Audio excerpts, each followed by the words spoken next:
I play that role with most of my friends. Yeah, I just sensitive one. Okay, and is that tied into why he feels like you've had more moments of being upset with him than him being upset with you? Yes. I'm not that open-minded that me, I'm God-fearing and civil.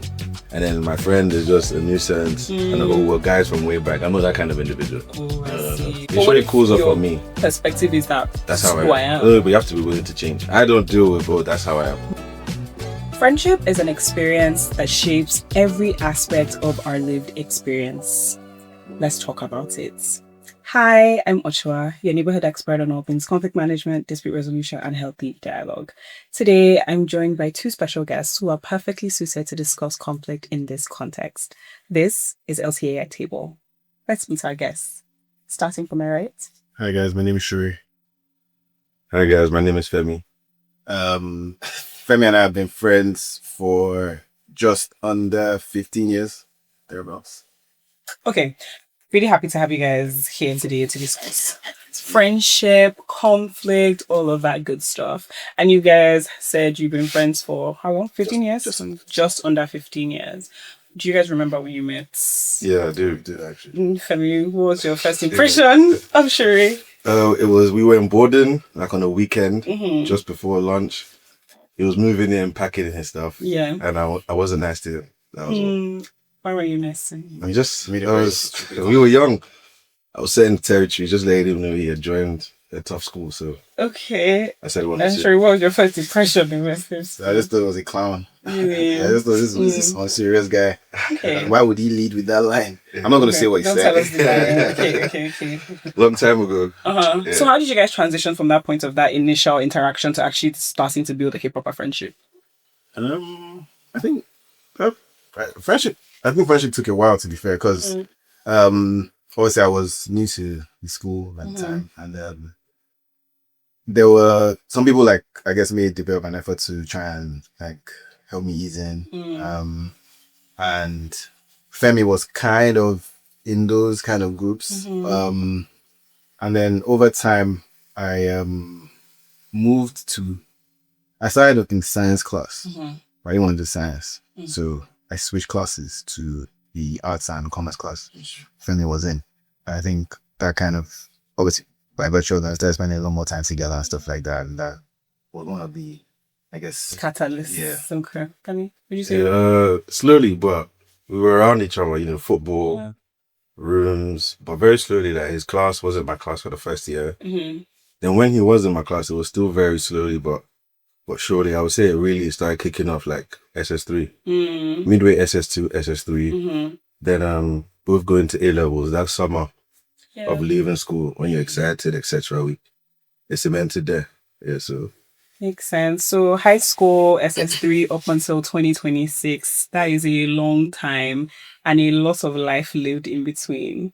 So what would you say is like that one thing about each other that you feel like has kept you guys sticking it out till across all the time that has passed, the experiences, schools, change of locations? What's that thing that's kept you guys just locked in?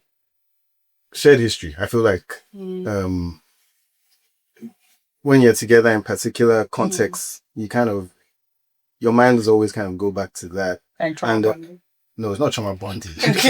There was no trauma. Yeah. But it's there's a sense of like the people that know you at your like earliest kind of, or like your very early self, where there wasn't any kind of no frills, no pretense, nothing. And I think also because Femi is quite a consistent person, so he's a consistent type of friend, so he will like reach out and stuff like that and visit. Yeah. Visit. Would you say? So for me, I think he's a loyalist, and I think I come with a lot. He handles me well, so he's a strict friend, but it works, yeah. It works. Yeah. You guys have like your own balance and your own rhythm. For sure. Fair enough. So you mentioned earlier, Shuri, that FSB Femi is a very what was the word you used? We're just now consistent. Yeah, consistent friend.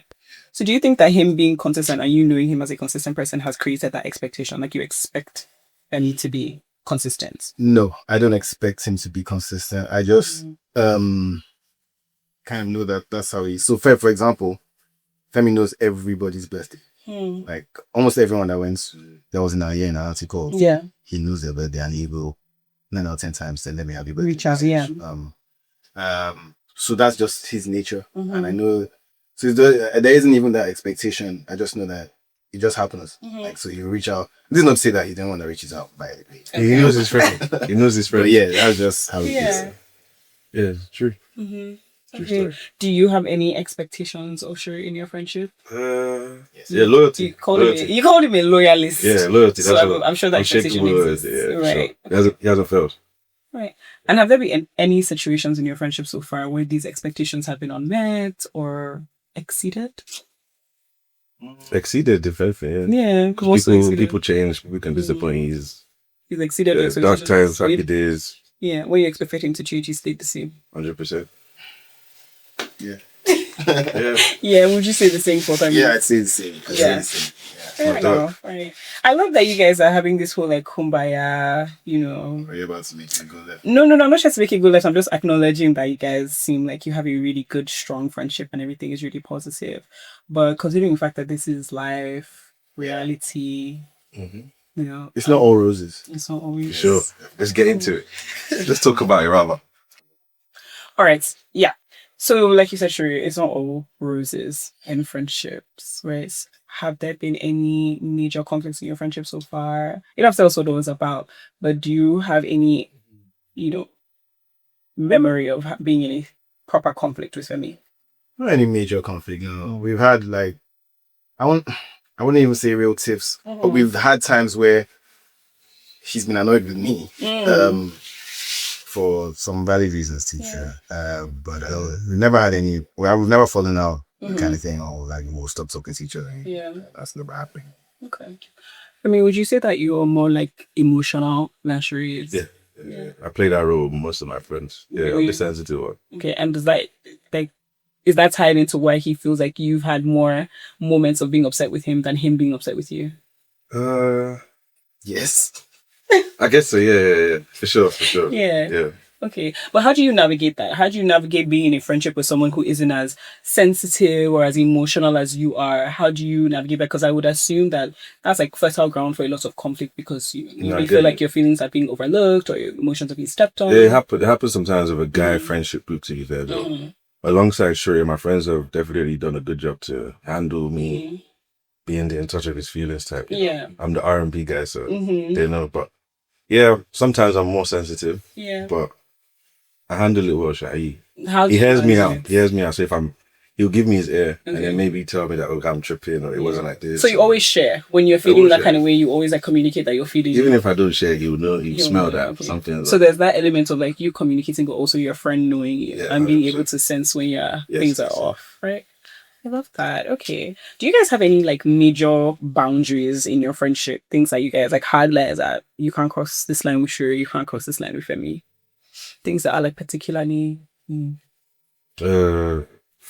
Speaking for both of us, I'll say I can't tell Shuri who to hang out with or who to date or how to be with his girlfriend and stuff. Okay. Vice versa. Have you ever tried to? No. Okay. I know that's his boundary for him. Yeah. And then for me, we're different personalities, so I live my life differently. I think he respects me enough to live my life differently with sense. It doesn't. Yeah. He doesn't try to like impose his own he knows I'm different perspectives. From him. Yeah, so I can't be like him. I love that. Okay. Sure. Anything for you?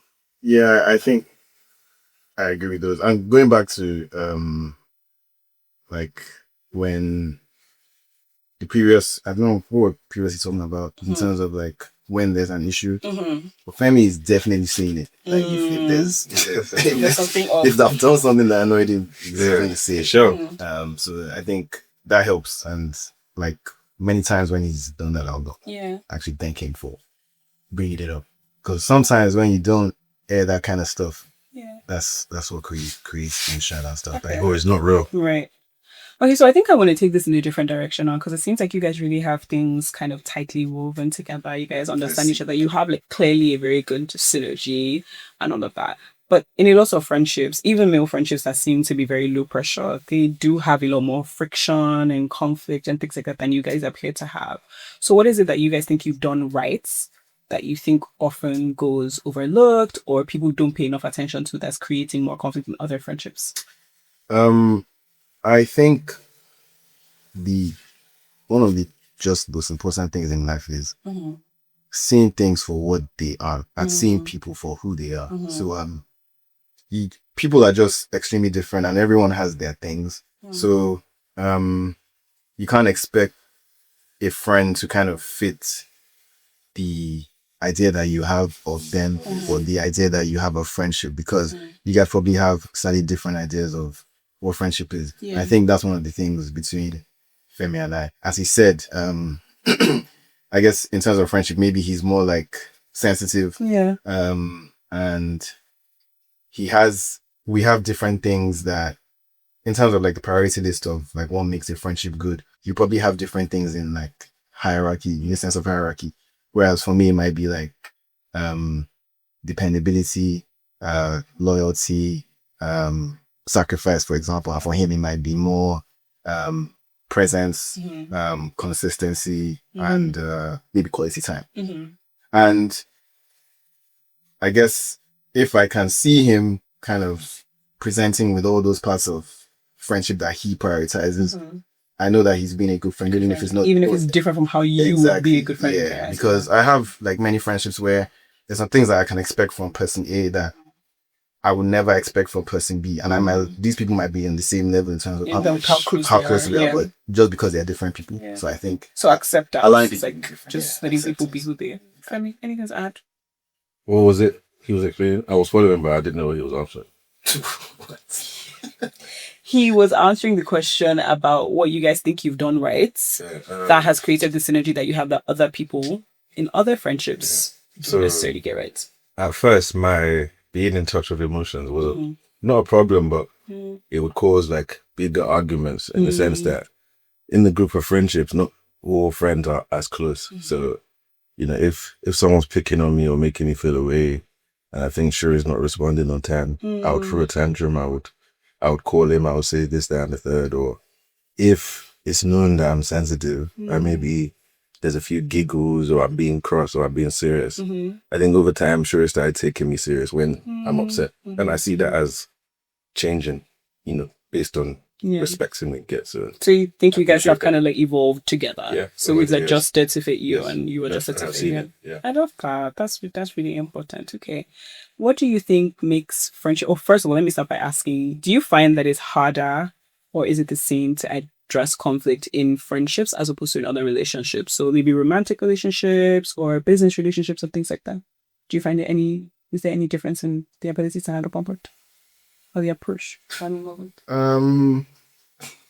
don't know, man. I feel like I'm a bit too low maintenance. I hardly get to a place where I feel like there's something that we really need to air out. I don't think, and if we did have to, I don't think I find it difficult, because many times it's a fairly simple conversation. What the heck? It's fairly simple conversation, and I think it's when you're both like reasonable, both mature, it doesn't have to like go beyond that. So this is this specifically in conflict in general, or your friendship with Femi? In general. So with friends generally, so also. So you feel like, basically, if I'm understanding you correctly, you have the same approach to handling conflict across the board. Yeah, I would say the same. I'm big on trust, so if you're my woman, I trust you. See how I feel. If you're my guy, I trust you. Speak my piece as well. Does it take you a long time to get to that place of trust, or is it like instant? Once you feel like your friends, you trust them? I feel like I have a good judge of character. And I think I'm a very simple person. It doesn't take much. Yeah. Like-minded, shared interests. Yeah. Down to earth. Okay. All right. Yeah.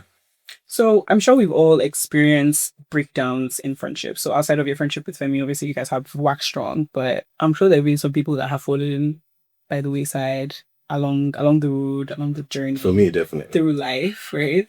Yeah.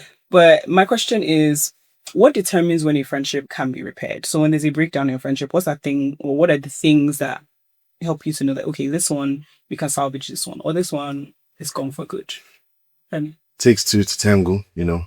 If there's a willingness on both sides, you know, reciprocation, I think it worked where one is having one in it more than the other. You know, one's pride could get in the way, or one could just respect themselves and choose not to see the friendship anymore. But if you know you have good memories, you like yourselves, and you understand that every friendship has issues, I think you should be willing to make it up. If it wasn't that bad, like betrayal. Yeah, I was just about to ask, does this apply to any kind of situation? Like, it's circumstances, you know. If Shuri rubbed me off the wrong way and we spoke and he said something, that's it. As men, we know that's in the heat of the moment. Or if something happened, Shuri shared his opinion, I didn't like it, I'll probably get cross. We can get past it.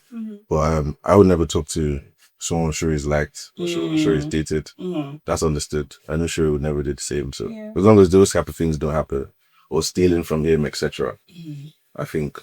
So it's a mix of like bro code things, 100%, and just some normal. We know the do's and don'ts. Yeah, moral rights and wrongs. Yeah. I hear you. How are you sure? I think ultimately comes down to a mix of intention, humility, acceptance, and forgiveness. So obviously, depending on what the thing was, it can make certain situations harder. But at the end of the day, if they both have the intention that this friendship has to work, like they have to, let's get over this, then I think you'll find a way to get over it. And that's what leads to humility. Yeah. So if you're the one that's wrong someone, you just have to swallow your pride, accept that. And then if you care to, obviously be humble, accept it. And then at the same time, if a person has been wronged, kind of have to forgive if you want to move forward. So I had a conversation fairly recently about conflict in the context of family, and we were talking to siblings, and the whole concept of how the lines around accountability in those in that context for conflict is very blurred. So with siblings, sometimes it's just like there isn't really time to like sit down and have a big talk about it. It's just kind of like swept under the carpet. And I find that the relationship between friends, especially when you've been friends for over a decade, like you guys, it can start to mimic the relationship between siblings. So what does accountability look like in this kind of friendship, in a long-term friendship like this, where there's breakdown, where you guys have somebody has rubbed somebody off the wrong way? Are you guys sitting down to have a conversation? Are you really looking for accountability in a very tangible way from the person? Or have you guys reached a point, maybe now in your friendship, maybe not at the beginning, but 15 years down the line, have you guys gotten to a place where it's like, okay, we can do this, have to have a big talk about it? Or do you constantly need I would definitely tangible accountability? If someone needs to be held accountable, I'll definitely make it known. Yeah. And because I do that, a lot of people make it known when I need to be held accountable. So if I'm wrong, I'll try to hold you to the standard that you set. Sure it does. If I've said something to someone or he's heard this and that, they'll give me a call, we'll see and say, why did you? It's one of the reasons why I respect him, and it's one of the reasons why I say he's a strict friend. Just like you know, you ask me questions, and if I can't answer it, I'll feel silly. So I definitely get held accountable. But it seems like you appreciate that kind of friendship. Like you appreciate the fact that some people hold you accountable. Yeah, if you hold me accountable without judgment, then I'll trust you. I'll feel comfortable. It means that you love me, you care. You know, Femi, don't do it like this. Why did you do it like that? The next day, I can still banter with you. Then I see that it came from a good place. But if it comes with up and down and distance, then I'm like, okay, cool. Then you judge me, so that you don't feel safe with that person. 100%. I hear you. Okay, well, my next question, and anybody can jump at this one, is what has conflict in friendship taught you about yourself? What has conflict taught me about myself? Particularly about the kind of friend you are. I think this will sound like I'm dissing myself. I don't know if I should say, like what you were saying before about like, when you've been friends for a long time and it starts to get to like almost like a sibling range, that kind of closeness. I think this probably doesn't apply for everybody, but it can make you start to take your friend for granted because they're like, that's my brother, like, I don't have to keep up appearances in the same way. And I've had some friends that have voiced those kinds of concerns about me, in terms of sometimes maybe there's like an effort deficit in terms of the kind of friendship that they want to experience. And So, but I've kind of been willing to, hear that and adjust. So, make sure that we're both kind of enjoying friendship in the same way. So I guess that's told me that I'm, I have a tendency to take people for I have it. granted. Let's not say take people for granted. Or I'm too low maintenance. So I kind of expect almost my other people to be low maintenance in the same way. So yeah. So there's that. Let's put a pin in this low maintenance conversation because I want us to come back to it. Because I had a very interesting conversation with someone who doesn't believe in such a thing as a low maintenance friendship. But I'm going to go back to that. I'll sound like I'm bigging myself up, but I think I'm a good friend. That's what conflict in friendship has taught you. That Yeah, I'm often missed. I'm often appreciated after. Okay, so when you find your friends, they are looking for you. 100%. In my own experience, I've never. Sure, you can correct me. I don't think I've wronged the friend, and it's like I'm finding them. They're the ones looking for you. Me and the friend are falling out, and they're rushing. They're rushing. Down with my life, and they're probably stuck. Yeah, it's happened a few times. So, is that what you've also learned from encountering conflict with Shure? Particularly. No. So, what have you learned from me? Encountering conflict. One or two conflict with Shure. We'll speak about it, and if we agree, we agree. If he begs to differ, he'll beg to differ as well. To be fair, so. But what has it taught you about yourself, more specifically? Well, Shure and I in particular. I'm patient. Yeah. I love that. All right. So now back to the whole thing about low maintenance versus high maintenance friendships. First of all, Shure has already verbally identified as a low maintenance friend. Femi, do you think you're a high maintenance friend? I'm in the mid-range for sure. Maintenance. Okay. It depends, like low maintenance that we. Yeah. I think he's mid-range. He's mid-range. You wouldn't call him high maintenance. No way. How? I have my maintenance. Yeah. Exactly. Anyway. Well, okay. So the conversation I had about this whole high maintenance, low maintenance thing was the idea that to be low maintenance in friendship is not to be a friend at all.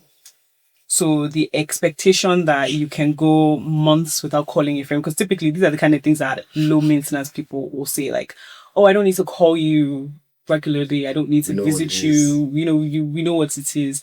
And the person I was speaking to was basically saying that then is no longer friendship. The less you call, the less you visit, the less you know about my life, the less all these things, the more all these things are reducing, the more that friendship is being eroded. And we're now transitioning from friendship to just being acquaintances or people that just know each other or know about each other. So what would you say about that? Do you think that there is such a thing as a low maintenance, solid friendship, or the more you are low maintenance, the more your friendship is? I would strongly disagree with that person. Really? Firm disagree. Okay. Yeah. Why? And it's because life is so dynamic, and there's ebbs and flows, there's seasons. So there might be seasons where you might go a long time without speaking to a friend for whatever reason.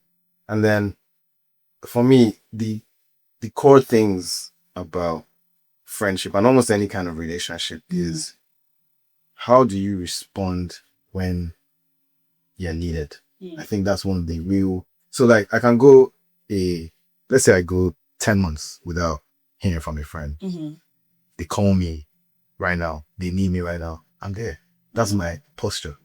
And I feel like that obviously depends on the person, but for me, that kind of sometimes means a lot more than me checking in every month. It's like you needed someone at this point in time. Who was there with you? Yeah. I think those are your people. Well, what if you are a person who has friends who will show up for you, but also find time to reach out to you multiple times during the year before because at the end of the day, right, friendship is not necessarily, it shouldn't be like, for me personally, I don't think it should be like a fire extinguisher. Yeah. Where it's like when there's trouble, No, yeah. you come rescue me. 100%. But like it should be like a consistent relationship. So yeah, I think it's about. I think ideally you should be checking in on your friends. Yeah. Trying to making an effort to spend time because that's kind of where that's where the friendship rests, basically. The time that you're spending together, knowing each other, understanding what's going on in each other's lives. So I don't want any of my low maintenance comments to make anyone think that that's kind of what I'm suggesting. Right. There's still a need to be consistent to kind of show up on a recurring basis. But also, I would, if I had a friend that checked in on me every month, but when I really, really needed them, they didn't show up. And I had one that didn't check in on me all year, and I needed him one day and he showed up. Yeah. I would. That would be more. That would be more. Fair enough. What about you, Femi? Yeah, I don't think there's any issue with a low maintenance friendship. You know, you need to know your friend. Some of us have broken homes, conditions, or degrees, or just lives they're living that occupy them at the time. So if you know your friend, you don't take it personal, and you can reach out. And even if you haven't reached out as much, like I said, people struggling with mental health, different things, you know, I never take it personal. Unless you voiced it that, oh, where are you? I haven't heard from you, and it stays the same thread, then you can. But even Sharia and I, maybe during uni or third year, or he's in uni with his immediate friends, I'm in uni with my immediate friends. Yeah. You know, once in a while I might call him, he'll call me. I'm not catching feelings. Yeah. And then with regards to a friend that you don't hear from and then they call you, I go through that a lot as well, because some friends are quieter than others. You know, I kind of go out. I have a friend that I might bond with about history or religion. Going out and drinking alcohol isn't their vibe. So if I've been going out and just chilling with my guys consistently, the friend that wants to, you know, speak about Great Gatsby and religion and stuff might have to wait a little bit. So that happens. Yeah, so you have to like compartmentalize, 100%. have a friend or have different friends for different things. Yeah, that's how it goes. Where does that stem from though? Like this whole idea of compartmentalizing friendships? Because I feel like everybody is kind of in that space now where I've heard that term or that pattern of speech used pretty frequently these days, where everybody's like, yeah, I have a friend for this. This is my work friend. This is my outside friend. This is my church friend. I think it's kind of about that acceptance thing. Like, you know, knowing who that person is. So if I know that this guy, you know, loves being at home, hates the club, and every time I want to hang out with him, I'm like, oh yeah, bro, come to the club. We're going to the club. Why would he come? That's not his vibe. So I don't understand him basically. Yeah. So I think kind of comes down to that. Okay. What about friendships that begin to clearly break down? Right. So you have this whole low maintenance versus high maintenance dynamic. And then you actually start to see that the friendship is really suffering because you guys are not able to find a balance. How do you tell when it's time to let go of this friendship? This isn't working. Or this is a friendship that we need to salvage. This is salvageable. Basically, this is something that I need to put work in. How do you decide which friendships are? I've lived in different countries, basically can claim to be from different places.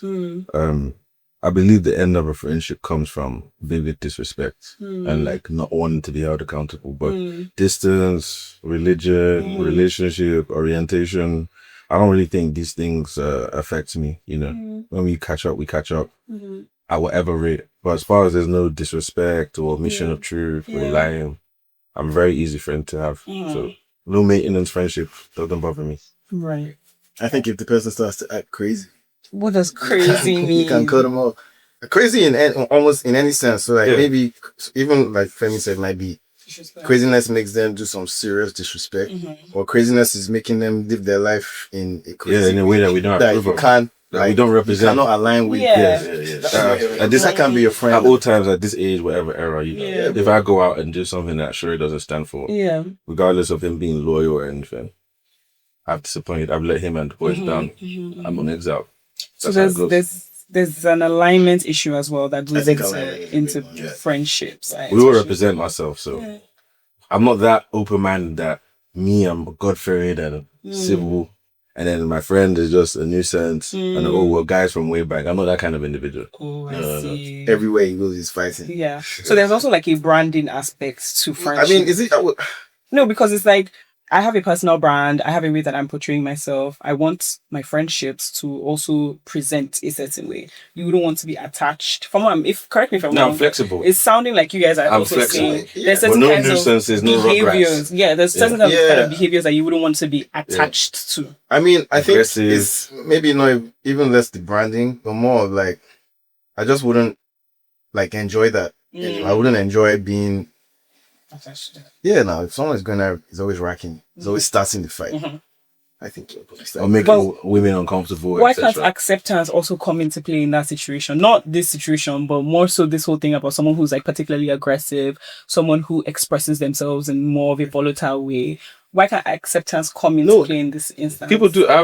I can be naughty sometimes as well, but if you're told off and said this is how it goes and this is that, if I've had an argument with someone and Shuri has told me that would bang out order, and I do it again, it surely cools off on me. Perspective is that That's this how is who I am. No, but you have to be willing to change. I don't deal with, oh, that's how I am. That's why I call people out. If you're not willing to change or grow, then and if that's who you are, then just go. Yes, I don't identify with that. That's what I'm saying. So I think what Femi just said, if he doesn't identify with something, he doesn't want to be attached to it. Yes. Yeah. Yeah, but like so like you said with aggression, for example, it's not the aggression. Where do you take it to? Like, how far are you taking that? I think there's a line. So this is a person that's fighting. Like, so let's say every night. Every night. They frequent outside, and every night he ends the night with a fight. I think the hypothesis is that he's a good guy. Yeah, he's a lovely friend. And we just won't take him out. We'll play FIFA. You get it? Leave him out. I'll take him, yeah. So would you be able to maintain that kind of friendship where he's a lovely guy, he's loyal, he's understanding, he accepts you even in the ways that you are different from him? Yes. But that's just his thing. Like, at the end of, he's an outsider. He goes out every single weekend, Friday, Saturday, Sunday. And at the end of every night out, he must fight. No, I'm the type of individual that I'll give him a piece of my mind that if it doesn't cut, then I'm out. Yeah, I think it's a matter of time. You stop hanging out. Yeah, exactly. But what would it be that will make you stop? Is it, again, this is what I'm saying, that this is a branding issue. Because if he's showing up for you in all the other ways that you need a friend to show up for you, it's a values issue. It's not a okay, it's a values issue. Yes, it's a values issue. Because, so that's why I said, where do you take it to? If you're in the club, you guys are pushing each other. You know, okay, cool. That happens. You get big people. I've seen, if you've seen any guys playing football, I've seen some serious friendships that they're racking on the pitch. We can leave it there. But if you're taking it somewhere where, like, maybe you grab the bottle now or something, or you're swinging. Maybe you're smashing something, you know, chill. You know what lawyers are? Professionals too. GBH, come on, bro. That was for like secondary. Anything, you know, and we come from a certain pedigree, certain background, you know, it would be unheard of to leave the house and maybe have drawn blood on someone, or very unheard of. It's not where we're from, so we don't rock with that. Yeah, so for me, that's the line. When you're taking. Do you think that there's something that you guys' friendship specifically couldn't come back from? Of course. I'm sure there's more. Of course. But it won't happen. Yeah. Do you think you could recover from GBH? GBH, that's bad. On each other? Yeah, we could.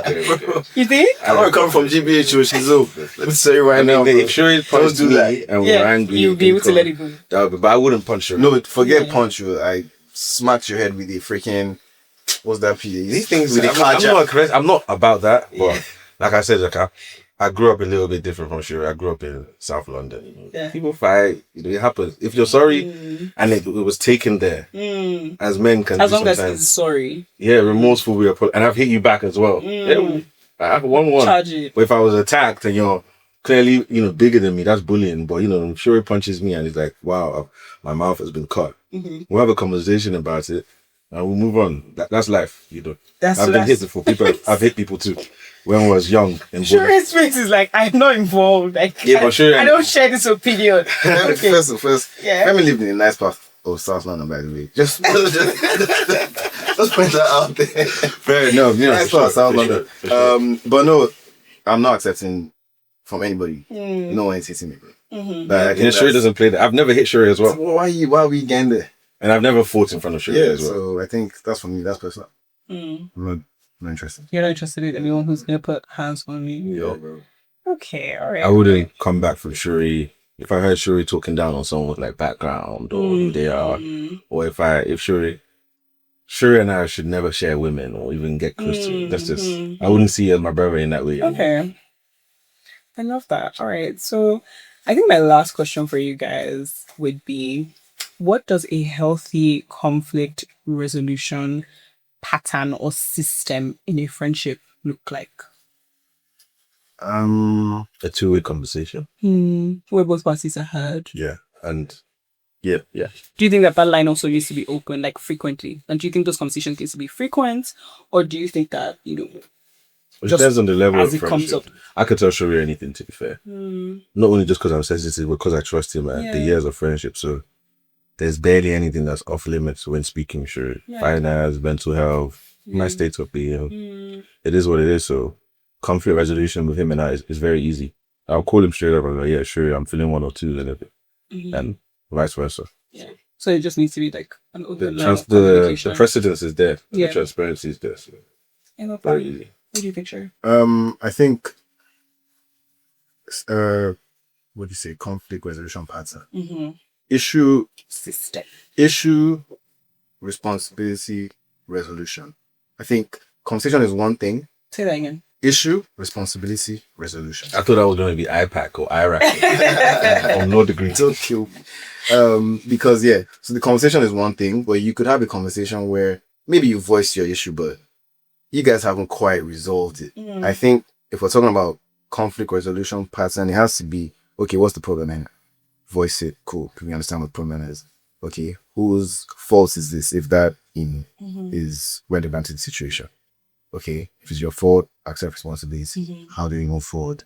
And then how do we move forward is like the resolution part. Like, you tell me what you want to say, what you want to see, and then if I'm willing to do that, we've kind of resolved that. So I think it's about those things. I agree. I agree with you both, honestly. I feel like you've shared really, really important points and a lot for our viewers to take home and implement into their own friendships. I think you guys have such a beautiful friendship. Appreciate that. And I hope that everyone who's listened, everyone that's heard your story and your experiences will take something away from this.